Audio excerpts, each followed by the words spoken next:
Hello, everybody. Welcome back. A little Dualistic Unity Real with Jackie and Amanda. Feels good to be back since the Netherlands retreat.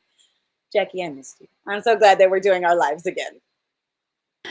Me too, totally. Yeah, we kind of went into this in the episode that we recorded a couple days ago that probably you'll hear in February, maybe. Um, but yeah, Amanda was gone for like 9, 10 days. And I was left with my own thoughts, which was good, because I want to make sure I'm not leaning too much on the community and I don't it was just a good reminder for me that yeah, this is a community, but it's a community of one. And I don't need to be talking about I don't need to be having this conversation with these people in order to feel the way that I do when I do have these conversations because I'm only ever really just talking to myself. So that was just a good reminder for me to go inward a little bit. And it was funny, like when we came to record the episode on Wednesday, I was almost like there was a feeling of, oh, but will the inside still be there? Will I still be able to talk? Like I'm out of practice. I felt a little rusty, but that wasn't the case, of course. It's just that that doubt coming back in always. Just constantly coming back to reminding myself that what I think is never the fucking truth. And I'm okay with just myself. But it is great to have Amanda back. And I'm excited to have the groups again starting on Sunday. I'm sure there's a lot to catch up on, especially with the holidays and everything. Um, yeah, for anybody who celebrated Thanksgiving yesterday, I hope you had a great ish time. you know, I hope you were able to navigate those situations in a seamless way. And it can be a really triggering time for a lot of reasons. So, yeah, just hope everyone had about as smooth of a holiday as they could. And for me, what I realized is that, it's only going to be as smooth as you allow it to be. It doesn't really matter what's actually going on in the room. Like if you could stress yourself out about anything. You could stress yourself out about like, oh my God, I don't think they're gonna like my casserole. And you could be stressed out the whole night about people not liking your casserole or like lying about what they think about your casserole. Or you could tell yourself that, people are only being nice to you because they feel bad for you. Or you could just be there having a conversation and recognizing that it really is just it is what it is. And it's up to you to determine your state of mind if you're going to let things bother you, if you're going to feed your insecurity with thought, or if you're just going to be there for the experience. So, yeah, I know it can be a tough time for some people, but we made it through. Absolutely. It was quite the experience to spend time with my family for Thanksgiving after just coming off of a retreat because I was feeling so unattached to the story of Amanda. So I was unattached to my old roles and expectations with my family. So I'm hanging out with them and they're feeling like it's just like before. Like in their head, nothing has changed. I am the same old Amanda and I'm watching them like talk to me like the story is absolute, like their perception of Amanda is everything, and they're talking to me like that, and I'm just amused to some degree because I'm like, okay, you're doing that and you can do that, has nothing to do with me, but okay, all right, I'm here for it, like because it's happening, it's what was going on in that moment with them, and and I just didn't respond like it mattered because it didn't, at least not to me. So families bringing up expectations, or they're making comments about us being together, and I have over the last few months, I have been very much like in my own little bubble, and I haven't really been chatting with my family too much. And one of my family members brings that up, and I'm like, yeah, okay, yeah, that's absolutely true. I haven't been around. You want to pass the stuffing? Like acknowledged what they said. Like, yeah, that is true. I have not been around, and I've been loving it. Let me tell you what I've been up to. I've been working. I'm doing new projects. I am, I just came back from Amsterdam, and so like I just wasn't phased by their unconstructive feedback. It just didn't stick in the way that it used to, and it got dropped, and then it came back, and I did the same thing. I was like, okay, yeah, that's right. um but I'm really glad I'm here now. I'm super happy to be here right now. This is awesome. I'm so happy to be spending time with you guys. And so I just was focusing on what was happening versus a certain drunk family member's opinion on the last time that happened, because I didn't feel like in that moment being like, yeah, phones work two ways, right? Like they didn't get that response from me because I was just like, I don't care. I don't care if you're not happy with me right now. Like, if you couldn't tell, I don't lose sleep over that opinion. So, yeah, yeah, I just took what they said as an observation that I didn't have to really give much weight to. And so it was interesting how much fun I was having despite like the little guilt trips that the family was trying to drop. And that used to bother me so much. And now I was just like, yeah, yeah, that's true. You're absolutely right. Thank you for the reminder, Uncle X. I really appreciate it. That's why I'm so glad I'm here right now. Now, again, could you pass the stuffing? I feel like we're getting stuck here, and I would really like to eat while you're guilt tripping me. I think I can multitask. What do you think?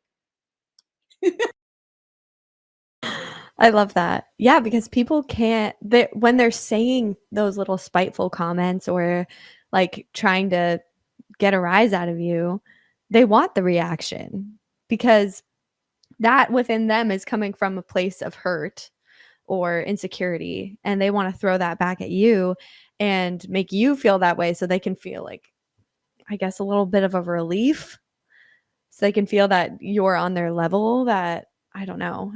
So it can be really frustrating when people are doing that and you don't let it get to you. You're because nobody can touch or offend you if you're not holding on to an idea of yourself as being this good daughter or good family member who is always there and is selfless and like if you're not attached to these ideas, then them pointing these things out, it's almost like, and what about it? And people don't get that. And so it can either be really frustrating or it's honestly like most of the time people just stop trying because they realize it's not having the effect that you want. And it's funny, it always comes back to this like paradoxical situation where actually not reacting, not resisting, allowing is what eventually allows things to stop happening. It's funny, it pops up in so many different situations like if you're trying to get a clear mind, you can't try to get a clear mind because the thought of trying is a thought and it's clouding your mind. So it comes back to that completely half-ass backwards principle of just relaxing always seems to be the way to move forward, even though it's not active. It's like you're able to just surrender and then somehow things get easier. So that's always interesting to recognize.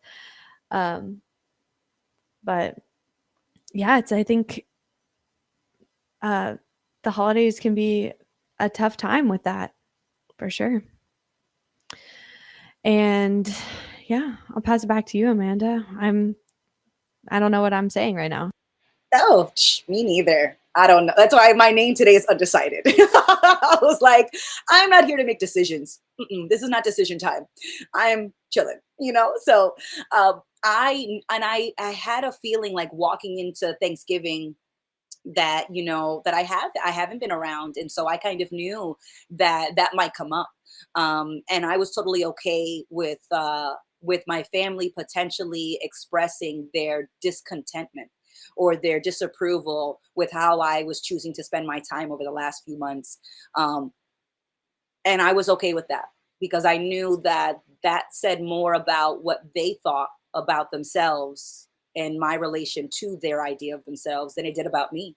Because, you know, when my family gets annoyed with me, they don't want me around. When they're annoyed with me, they don't miss me. They're not looking for me to call them more. So I was like, when you don't like me, you don't care what I do with my time. But now that you seem to like me again, now you're really concerned with how I spend my time.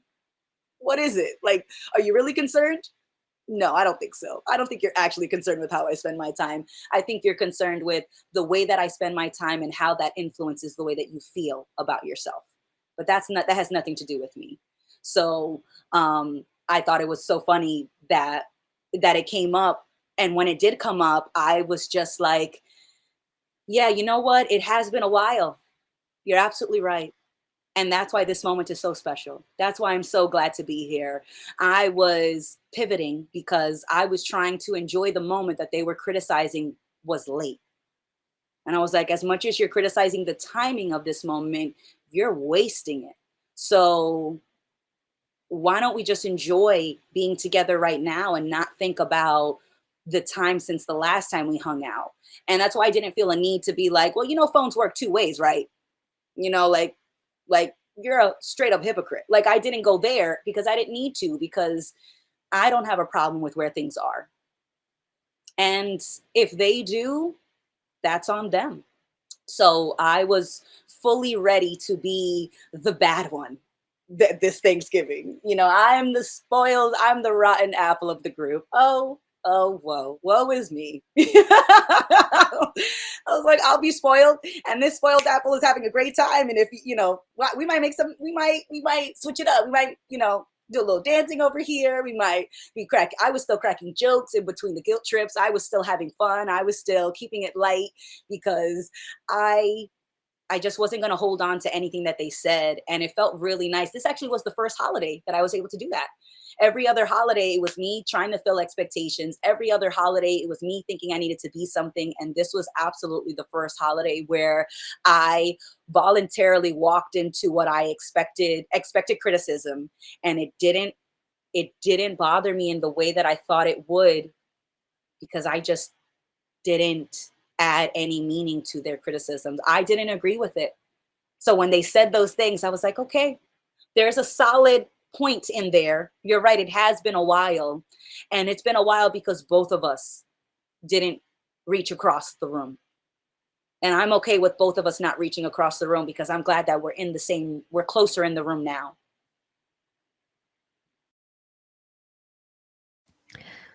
Yeah, sorry. Froze for like the last little bit, but you couple seconds. It could be me.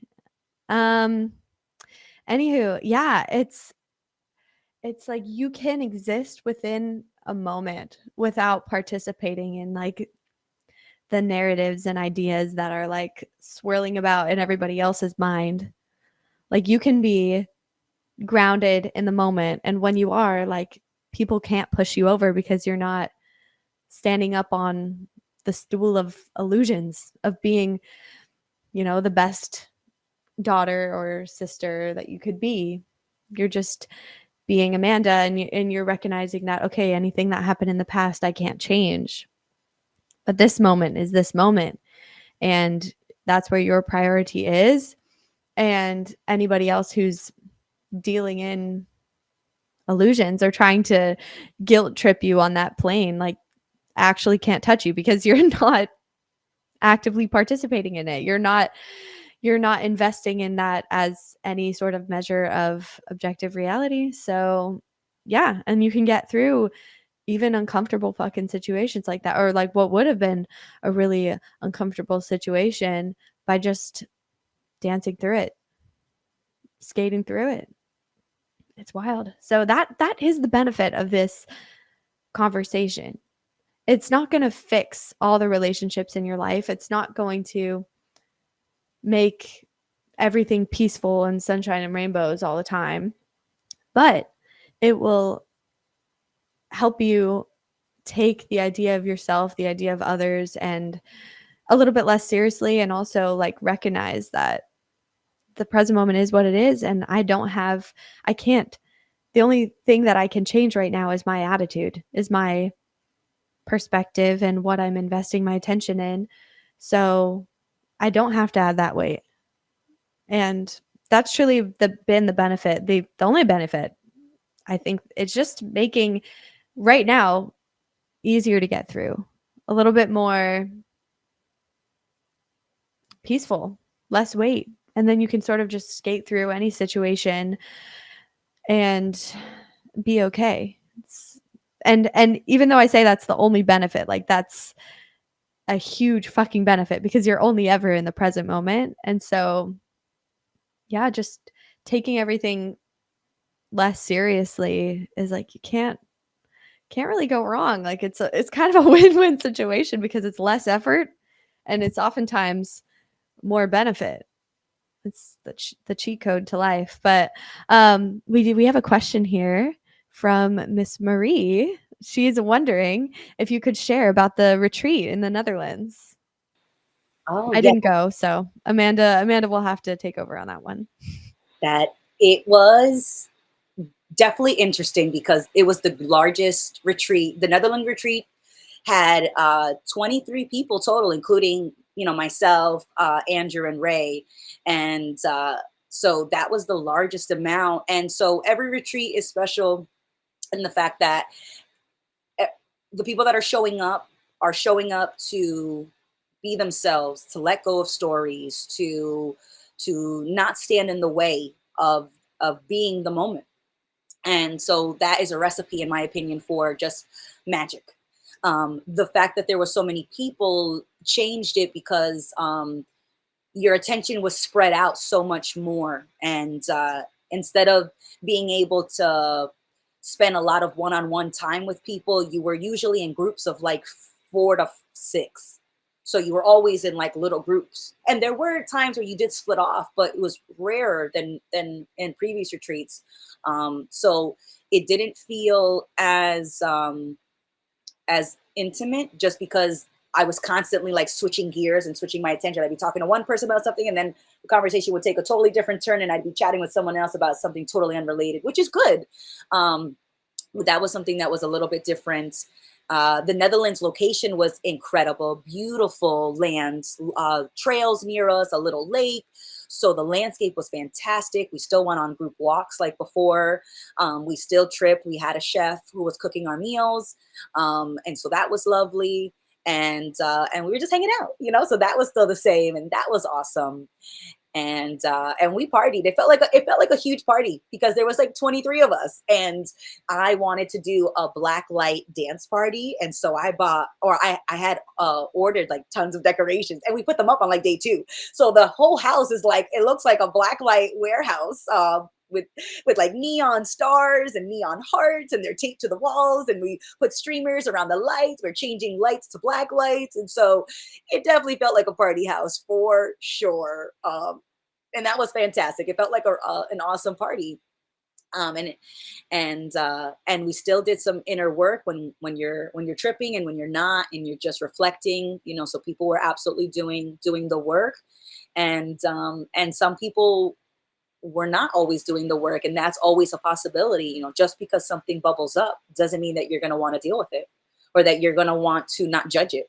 So, as much as I saw people doing work, I definitely saw people resisting work. And so things split off. And the people that were more prone to control would tense up when we were tripping. And the people that were more prone to relaxing would relax when we were tripping, and vice versa when we weren't tripping. So that was interesting to see. And that happens regardless of size. There's always people that are more likely to want to control a situation, that have an idea about tripping, and then you trip and it doesn't meet your idea, and they don't like that. Or I didn't like that, or I can say when that has happened to me. And it looked like they were not loving that moment when they were resisting and trying to control their trip. So that happens regardless, because for some people it was their first time tripping. So that definitely adds a different layer to the experience if you've never done it before. But overall, I will say that it was wonderful, and I learned a lot. And this was probably the retreat where I personally relaxed the most. And I didn't really, there were certain trips where I just was by myself and I was just laying in my bed, like covered up. And I was just like, this is fantastic. I'm doing nothing right now. And that's awesome. And I'm sure people are so my room was on the second floor, and I'm like, I'm sure people are freaking out downstairs right now.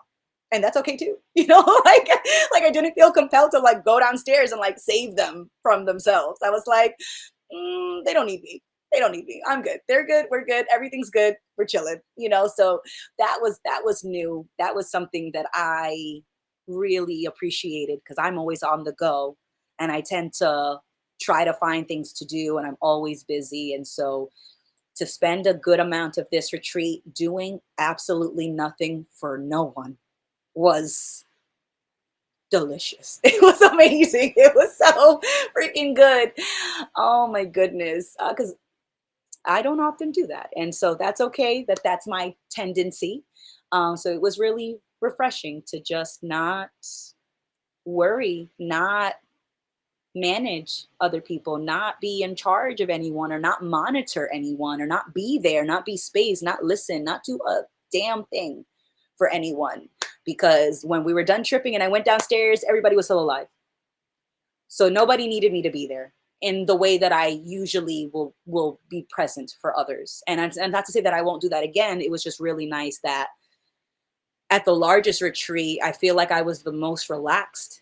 And in that relaxation, I got to see other people being there for themselves. And that was beautiful and inspirational and heartwarming. So it was it was definitely not the retreat I expected. I thought I was going to be way more active. So that was a good surprise.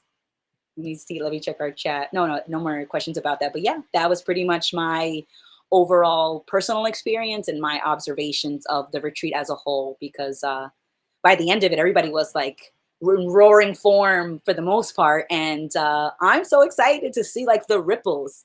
And it was so funny because we usually have a we communicate after the retreats, and we have like a WhatsApp chat, and people were like saying thank you and thank you so much, and they're so grateful. And I said the best thank you that you could give all of us, in my opinion, is to just be yourself. Like the biggest ripple is just you being yourself. And so you don't have to say thank you. If you are yourself and you are relaxed and you're not in your own way, that is the best thank you I could that you could give all of us, including yourself. Like the words are great, but they're not needed. And although they are appreciated, I just want people to know that the biggest thank you is their life being experienced authentically, their life being enjoyed as fully as possible. So um, I I'm excited to see people, just rippling away and being like tsunamis of change. And so that's what I'm excited. I'm excited to see people doing their thing separate from DU, because it's as much as we are a community, it's very much a community of one. And the time that people spend away from DU, the time that people are not talking to me or anyone, is the most important time, because that's you living your life. That's you applying all these insights. And as juicy as these insights are, they're like taking a bite out of food. And as delicious as the bite is, it's the nutrition absorption that happens after the bite. It's the application that happens after the insight that's more important. So don't get so caught up on the insight high of being at a retreat, because it's how you apply it that's where the real magic happens, in my opinion. Yeah, definitely. I don't know, because from my experience going to a retreat, it wasn't the Netherlands retreat. I went to Vermont, and it is like an insight high, because I remember shit being so clear when I left that retreat, because I had never been in a space where it was like, "No, I'm not gonna do this for you. Like, I'm here to chat if you want to, but, like, any shit that's going on, that's on you." And not even in like a cruel way. It's in like a loving way. Lovingly, you can only work through this on your own. And I feel like that's a theme that has been coming up in a lot of the different things we've been talking about today. Like the retreats are definitely one. Interactions with family um, is another one. Like you can't do the work for anybody else. And so I love that you were just chillax in this last retreat, because if anybody has been to a retreat, or even if you haven't, Amanda works so hard for this community, and like she's in I know we had a chef this time, but in previous retreats she's always in the kitchen cooking, or like making tea, or setting up little snack platters, or like rallying people together, and like just really trying to facilitate an environment for everybody to have like the best possible time. But I love that you're recognizing that, as much as that may be your tendency to really get active and get in there, that's not always what's needed. And in fact, it's taking away from your experience, which is that should be your priority. Because if all of our priorities were ourselves, I think we would all live in a much more peaceful world. I think the conflict and the tension comes from expecting things from other people, and creating these ideas in your head about how they should be, and then feeling some type of way when they surprise aren't that way, because of course they're not, because where did that expectation come from? So yeah, I just love that you were able to chillax a little bit more this retreat. And yeah, you're inspiring me. Like I want to like take some mushrooms and just chill in my bed now. Like that sounds so divine, just because we can get so caught up in the idea of like action, because action promises this false sense of control or certainty. And I find myself falling into that all the time. Like even when I have like a moment to rest, I'm like, okay, well, what could I do that's productive right now? Like, oh, maybe I can do my laundry, or oh, maybe I can sweep or vacuum my room. I could, we always find something to fill that void when we don't have anything to do, because I think deep down we feel this feeling of lack or fear, and we don't like just sitting in the uncertainty with all of this unfinished business, and like we don't think we're good enough right now, and so it's uncomfortable to sit in that, because that means you have to accept who you are and what your life looks like in that present moment. And that can be one of the most difficult things to do, and that's why like we're so against rest in this society, right? It's like so like go go go, because you're not perfect and you should have an issue with that.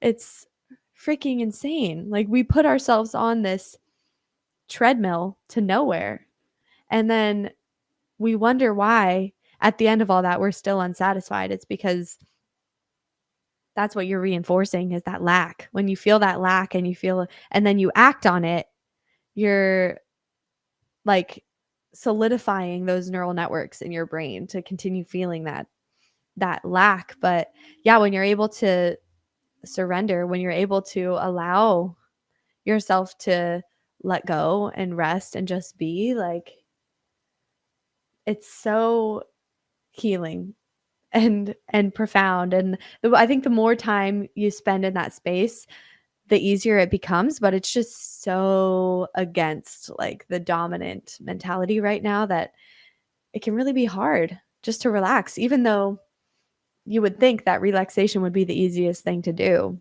It's really not at all.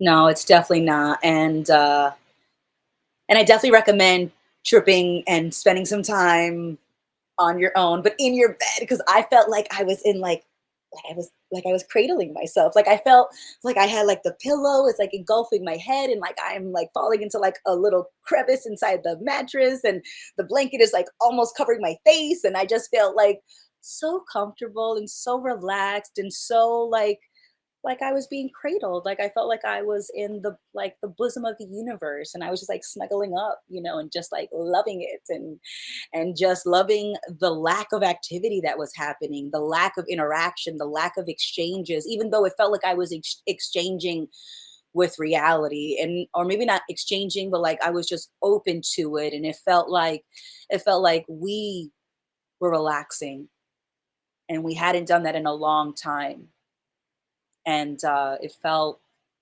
overdue in many ways. So I'm really glad that I got that experience, because I felt guilty. Like, so I'm coming up on the trip, and I think, oh, I shouldn't go to my room.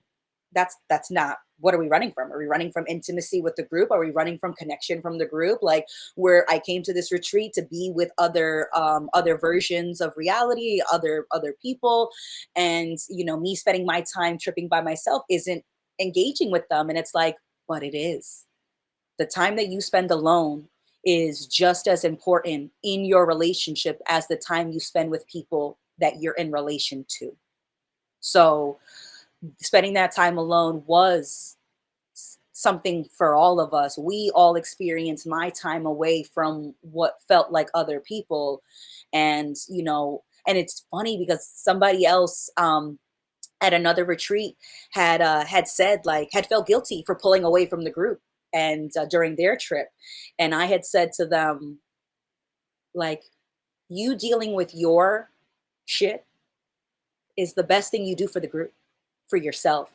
So when you pull away to deal with your shit, that is a gift you're giving to yourself and all of us. So I don't want you to feel guilty for pulling away because you want to process something without an audience, or without a cheerleading squad behind you, or a life coaching group behind you. Sometimes you want to process on your own, because that's how you're processing. That's what your process looks like in that moment. It's solitary. And solitary doesn't mean that you're avoiding others, so I got to tell myself that, and that was awesome. So then I went upstairs and I laid down, and I was like, this is amazing. I can't believe I almost guilt tripped myself into not doing this. Like, what the hell, Amanda? Like, this is just as important as spending time and listening to someone else in their trip. They're equally valuable. So I highly recommend that when you're tripping with a group of people, that you be mindful that you might have an expectation that your trip is supposed to be shared in every way with the group that you're tripping with, and that's not always the case. And thankfully it didn't turn dark, because let's say another scenario, I could have went to my room by myself, and we could have went down a dark despair. We could have went down a dark alley of despair, like, so being by myself also could have went horribly wrong, or not horribly wrong, but it could have felt incredibly unpleasant. And I was ready for that just as much. And we would have dealt with that in the way that we would have dealt with it. So it's not to say that tripping by yourself will lead to this kind of feeling, but it's really nice when it does, and I look forward to other people enjoying that solitary time, even when the option to be with other people is there. You don't have to do anything, so just listen to yourself. You know what you need, you know where you need to be, and other people don't have to understand that. Just listen to yourself, and if you need to change after you make that decision, then change it, then go back to the group, then connect with them again. But there's no one size fits all when it comes to tripping. It's a very much case by case, and I mean moment by moment. You're figuring that out. It is unfolding, and you're deciding in every moment what it could be. But you can always change it. Yeah, and I think from my experience, the times when those negative, scary trips start to happen are when you aren't listening to the signals that your body is giving you, and you have an idea about how the trip should be going. Like, if you listen to yourself being and listen to the thought that was saying, "Oh no, like you're here to trip with other people. You're here to interact. You're not always going to be around these people, so you need to be around them now as much as you can." Like, if you listen to that thought, maybe shit would have gone down. Maybe it would have been really overwhelming, or maybe you would have freaked somebody else out. you know, you never know. Um, and I think and that happens because I think we're always interacting with ourselves. Like, even if we are with other people, we're experiencing our interpretation of the other person. And so, e- whether we're alone with other people or alone physically, I guess, um, it's always just us interacting with ourselves. And so, therefore, um, listening to that is the best thing, that listening to your intuition, if it's telling you, okay, this isn't the vibe right now. And like you said, on a moment to moment basis, that can change. You don't have to decide, oh, in this trip I want to be alone because I think I need to go inward. And then you go do that and maybe you have a good experience, but then you start to be like, okay, well, I wonder what's going on downstairs. You don't have to like double down and be like, no, there's more in here that I'm just, you're telling yourself like you're not willing to see it. But no, you can change your mind at any point. It's just about sensitivity to what the moment calls for, and like living in that gray area can be tough because again, we're clinging to that certainty. We want to believe that like the way we're approaching this situation is the objective best way to be approaching the situation, because that makes us feel like it's going to be safe and it's going to be okay, even though I am going through all this uncertainty that you're just bound to go through when you're tripping. um but yeah, I think you can surrender to your deeper self, like the self, not the idea of yourself, but to like the truth of how you're feeling, the truth of what you need in that moment. You can surrender to that. And I think when you just allow yourself to fall into that sort of mode, things just kind of work out. Like, and if they're not, you pivot, you adjust, and then you can regain that balance. And yeah, I like what you said to Amanda about like being with reality and sort of just feeling held, because that's kind of how I've been feeling recently. Like the more I let go, I expect shit to go wrong, but it doesn't. And so that is just a reminder to me that there is this intelligence going on. There is, and it's not like Sky Daddy God. It's not somebody looking out for me. It's me looking out for me. It's the reality of what I am. And you can experience this even physically. Like I like to do meditations where I just lie on the floor and I relax my entire body, like from my feet all the way up my legs, my torso, my arms, even like my eyeballs, like letting them relax into my skull and just let go. And it's like, okay, I'm not holding at all. And reality is holding me together. Like I am still here. I'm still here regardless of how I feel about it and how many ways I want to control my life or the outcomes. Like at the end of the day, it's just going to happen how it's going to happen. And so it's so beautiful to find that like, oh yeah, all this tension that I thought I needed to carry for my life to turn out okay, I can let go of it. I can let go of it. It's an option. And up until like 2 years ago, that wasn't even fucking on the table. It was like, okay, how do I control myself the right way? And now all of that is just kind of funny to me. Um, just knowing that I can never know. I can never know with certainty the reality of this moment or the impact I'm having. Like, even if I am trying to control everyone else's experience while we're tripping, I don't know the effect I'm actually having. And if I'm scattering myself and my energy in doing that, like, most likely I'm causing more harm than good by trying to get in there and control things when, like you said, like, you can take time for yourself, and when you come back people are still alive, because everyone is just as capable as of taking care of themselves as anyone else. Like, we don't need to feel the need to help other people and like control their frame of mind or control their experience, because that's us doubting them. What's truly loving and demonstrating faith in yourself and faith in others, which is the same thing. When you're demonstrating that, like, you don't need to get involved, and people will figure it out. And that's in fact the only way they can learn to figure it out on their own, is if you're not doing it for them. And so that just requires surrendering to, I don't want to say a larger consciousness, or I don't know. It's bigger than just Jackie, but it also includes Jackie, and it includes everyone and everything else.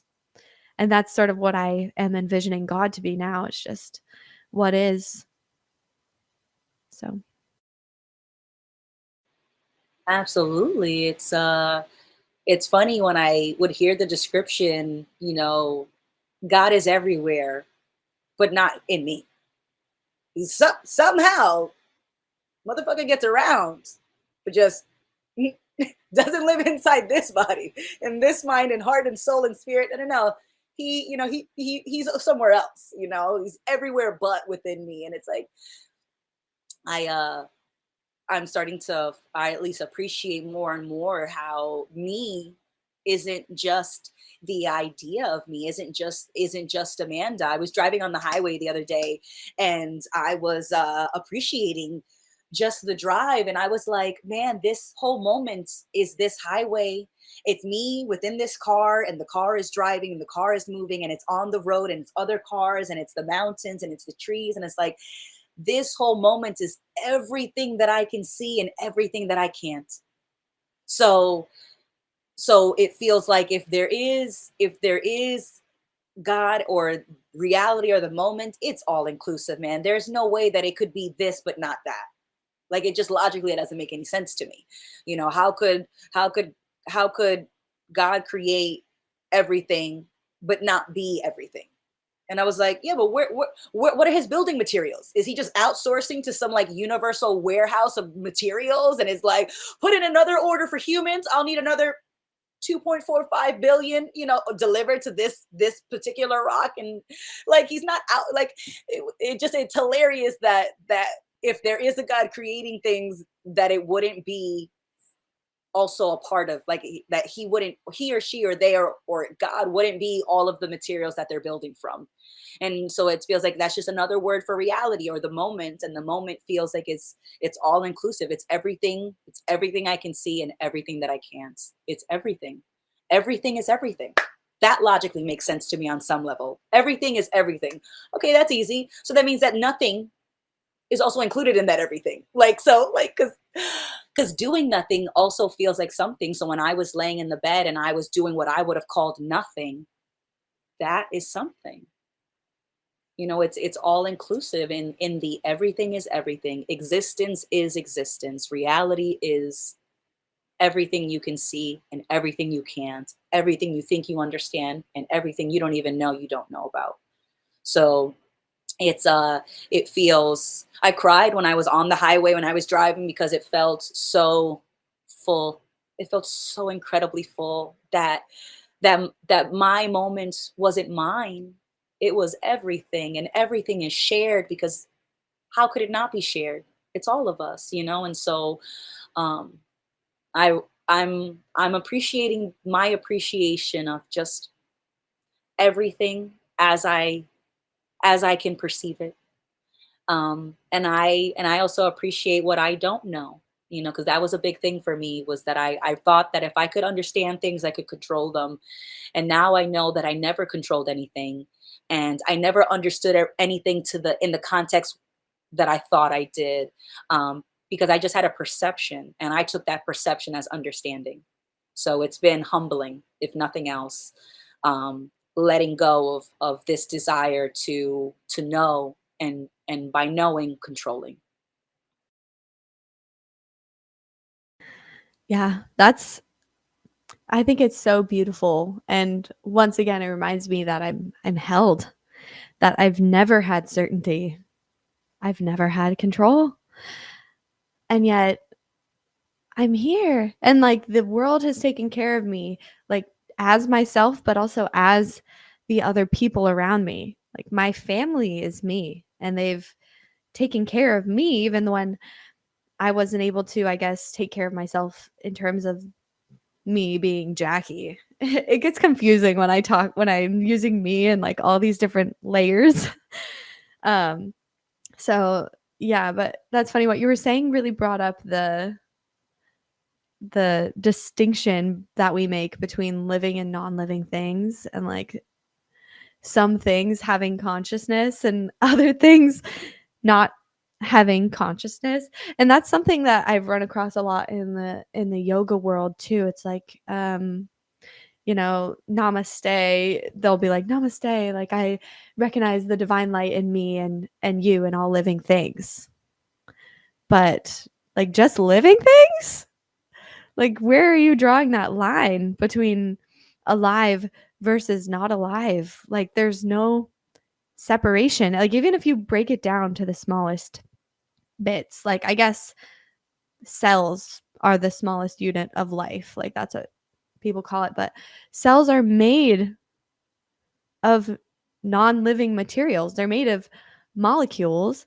And yet, somehow, the molecules intelligently combine to form a cell. And then the cells combine to form a tissue that has its own level of consciousness. And then that tissue forms an organ that has its own level of consciousness. And then there's organ systems. And then it creates a human being that is conscious in its own way. But we're conscious on even an anatomical level. And that's the whole universe. Like, this is a closed system. There's no alive particles and non living particles. And also, that's just settling on a certainty of us, like, knowing what life is, like, what is alive versus what's not alive. Like, we have an idea about what that means, but it is very much blurry and it's all a gray area. And of course it would be because everything is a gray area. But like when you think about it like that then your individual consciousness and experience is not separate at all. Like it is, you changing is the whole changing because you are not separate. The only way you are is conceptually. So even if you think you're being selfish, you're doing what's best for part of the whole, you know? So uh that's just wild to think about. Like where that distinction lies, and people just almost take that for granted, I think. Like they like there's so many things that like we fall back on, these assumptions that we just don't question. We're like, yeah, that thing looks alive, so it's alive. And it's different from that rock over there. That rock clearly isn't alive. And yet we have the same minerals or whatever that are in that rock like in us required to sustain our human body. So it's obviously part of this living system. Oh, it's just wild.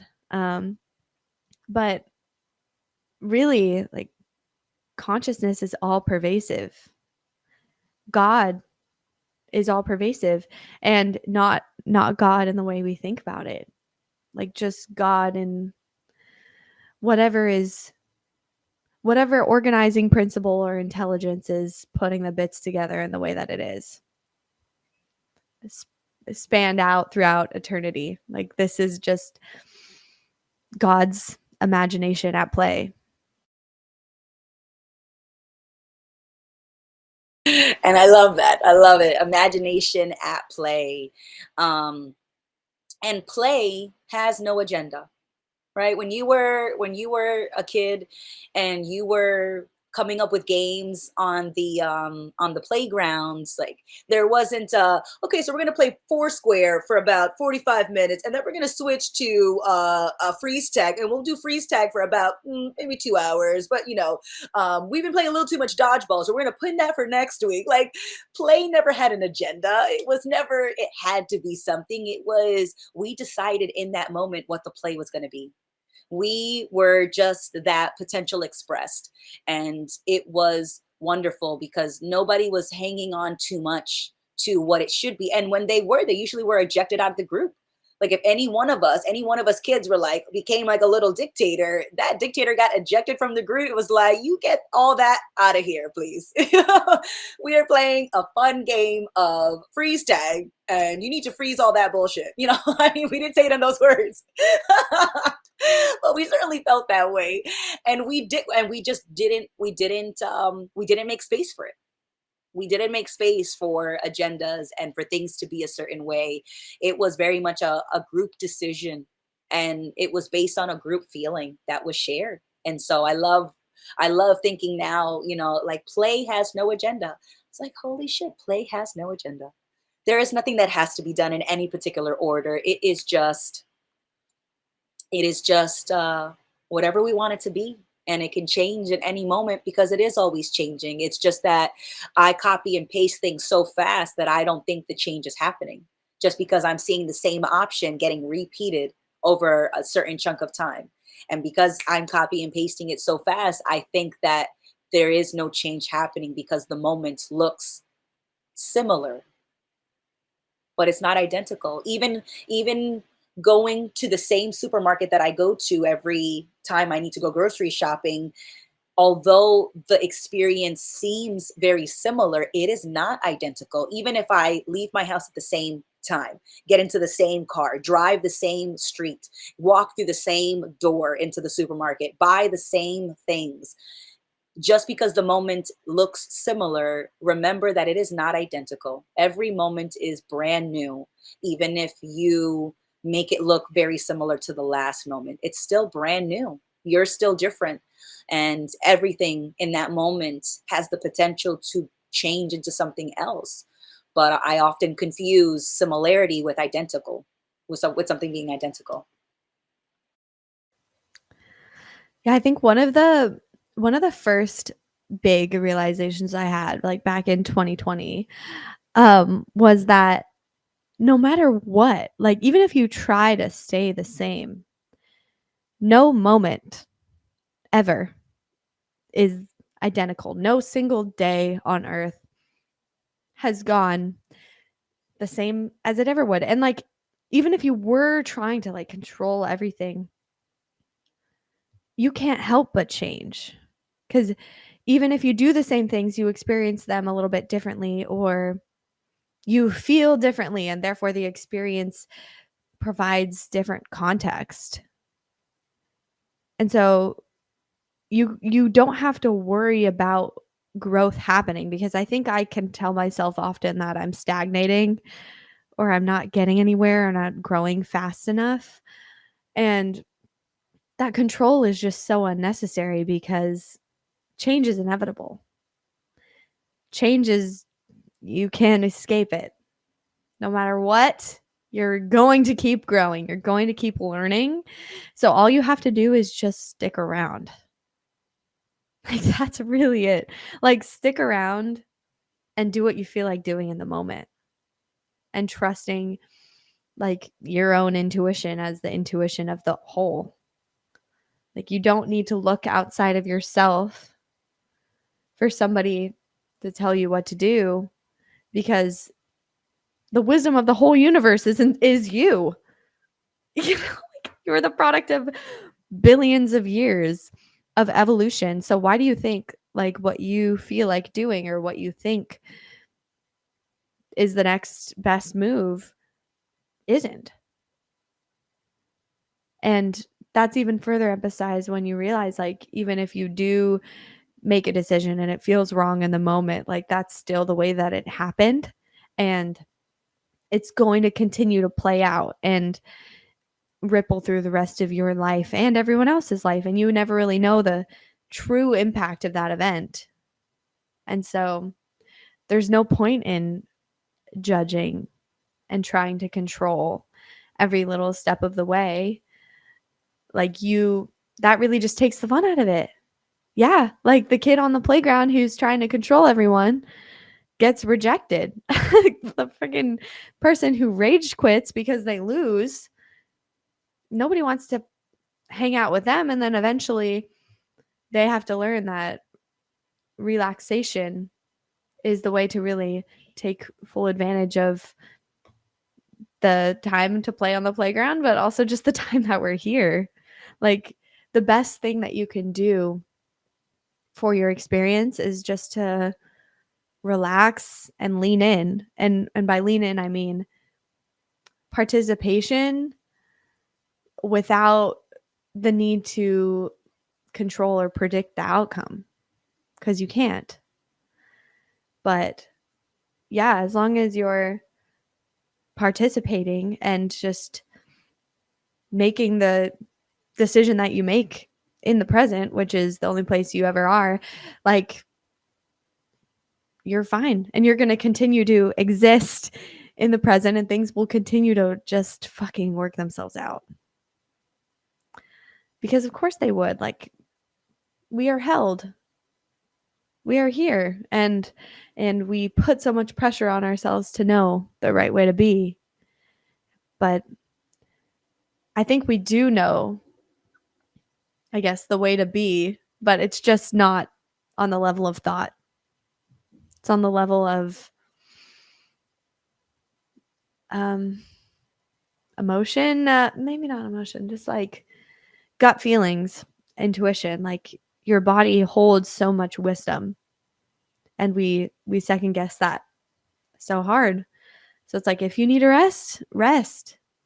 If you feel like you have this burst of energy and you want to put it out there and harness it and create something, then do that. But like you don't need to create a narrative on top of that about where that's taking you or what it means about you. Like all of that extra shit is unnecessary, and that's where the suffering comes from. Otherwise, we are just playing and rolling with what comes. Like you think about kids on the playground, they don't, they might take shit seriously in a moment, but kids get over shit fast. Like you could get into a fight with a kid on the playground and they can be tears and there can be tantrums, and then 20 minutes later the kid waddles back in and like eats a snack, and then they're fine again, and everybody else like also welcomes them back in because they're not holding on to a narrative of like, oh, that kid's a loser, that kid isn't a good sport. Like kids don't really do that as much. And I think that continues to, the pressure builds as we maintain more ideas of ourselves and others as we get older, I think. And so then there is so much pressure on every little move you make. But there doesn't have to be when you realize you're the only one holding on to it. And even when other people hold on to it, it doesn't have to matter to you because you don't have to take on that weight. And it really is so liberating to recognize that, yeah, I don't know, but shit's working out. It's always working out and we're always participating. So whether I am active or passive, that is my contribution to the moment. Whether I am speaking or silent, the person that is speaking the most at a dinner table is contributing just as much as the person who doesn't want to say a word. So regardless to your opinion of your contribution, you are always contributing to the moment. You are always participating. And it's there's an opportunity to pay attention. And the more you pay attention, the in my opinion, the more sensitivity you can develop. Because in my opinion, sensitivity and attention are the same thing.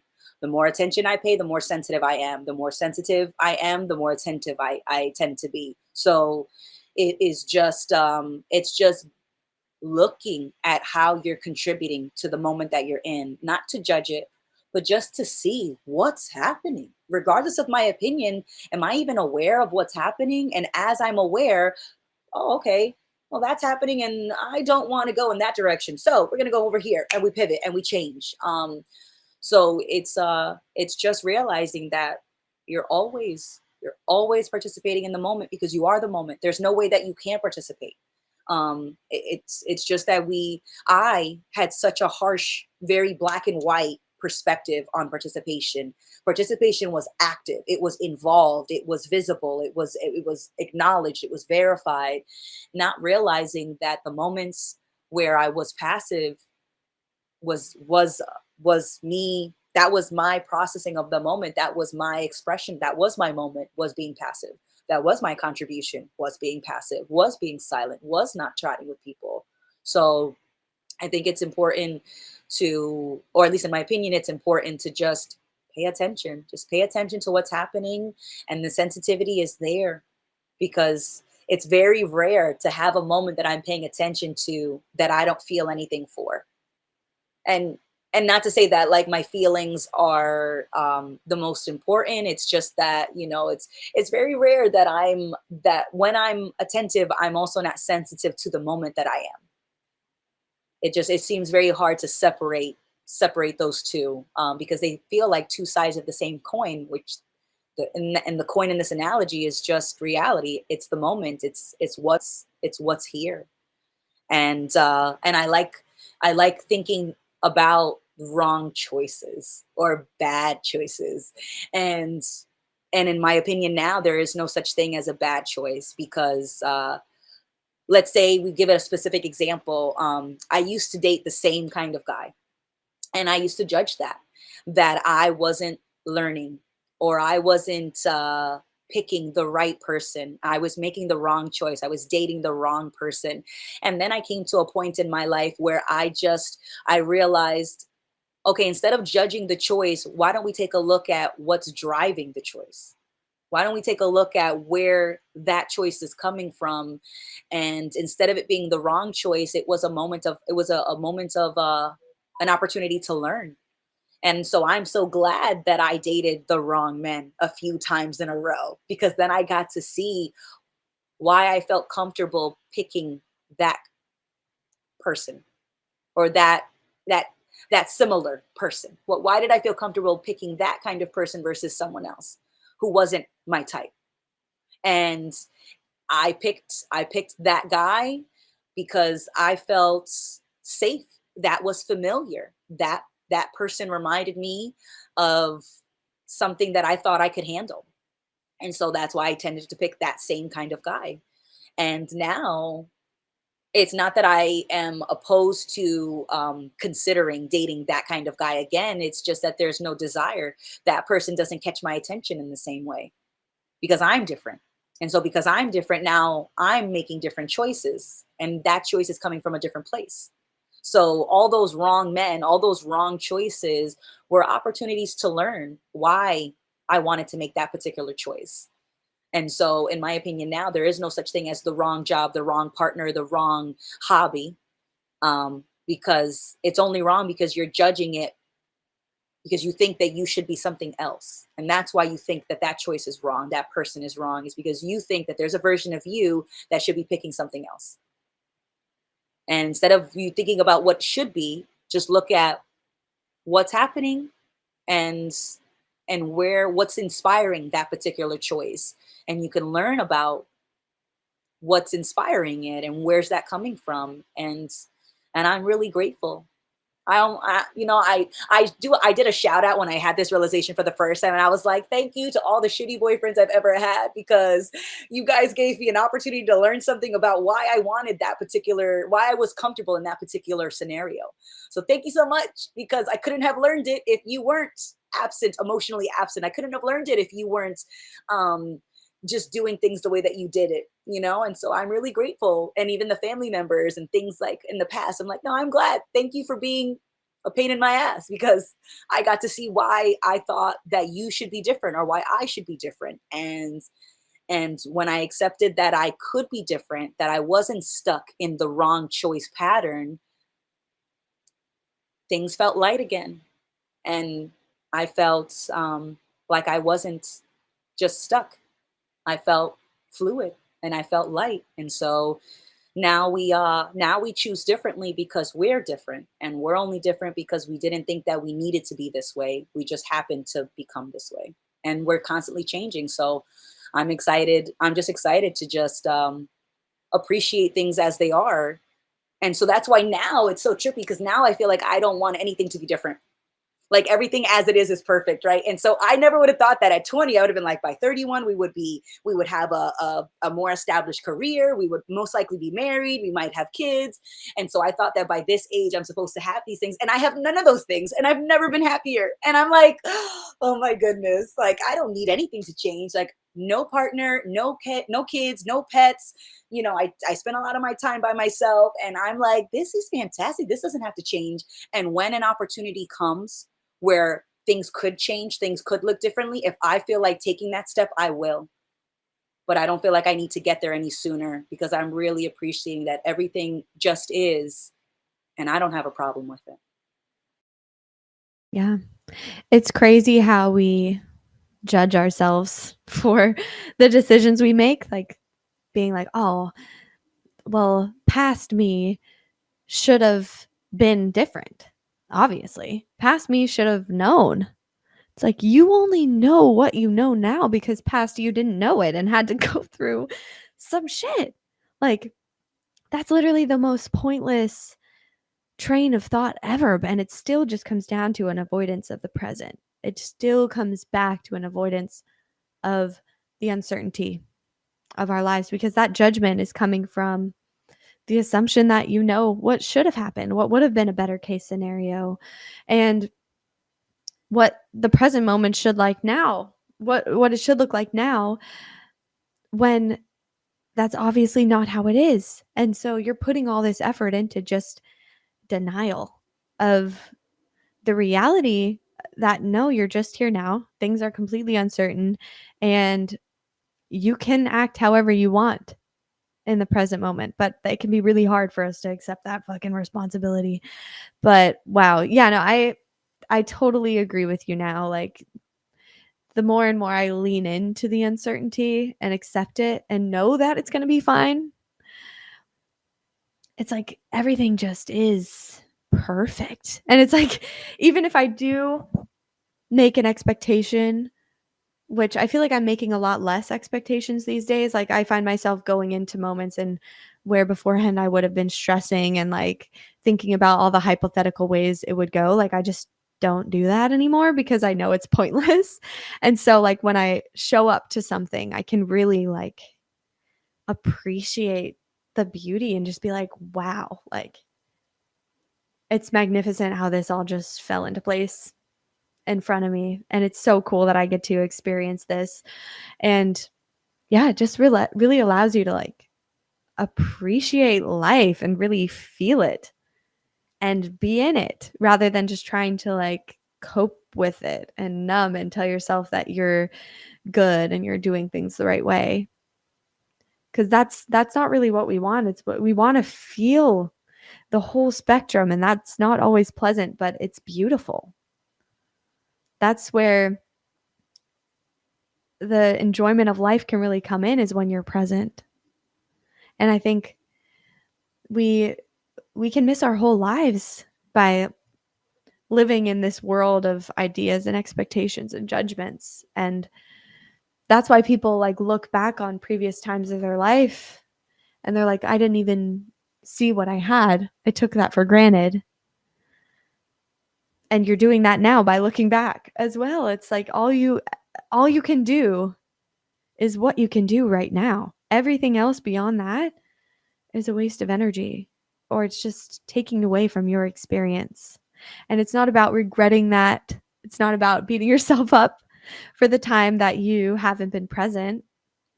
It's just you're here now. Can you live with it?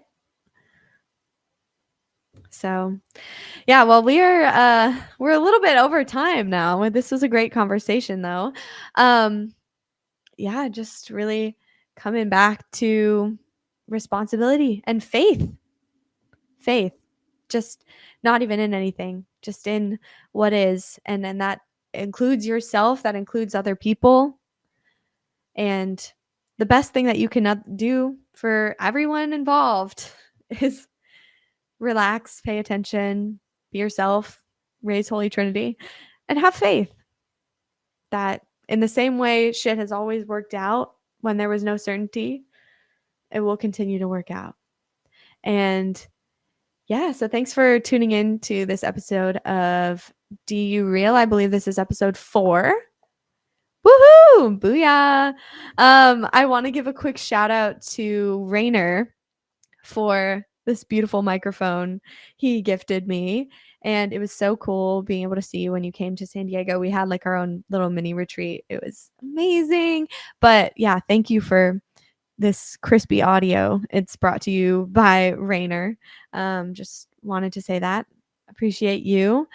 And yeah, I hope wherever you are in the world that you're letting yourself relax just a little bit more. Absolutely. Thank you, everybody, for joining us. This has been an excellent chat. Way to get back into the live real episodes. And we are going to be getting back into the Patreon groups this Sunday. And so please join us if you can. If not, there is the free public Zoom on Wednesday of next week. Schedule will be back to normal. The guys will be back in town. So thanks for joining us, everybody. And I look forward to next time. I love you all. Bye.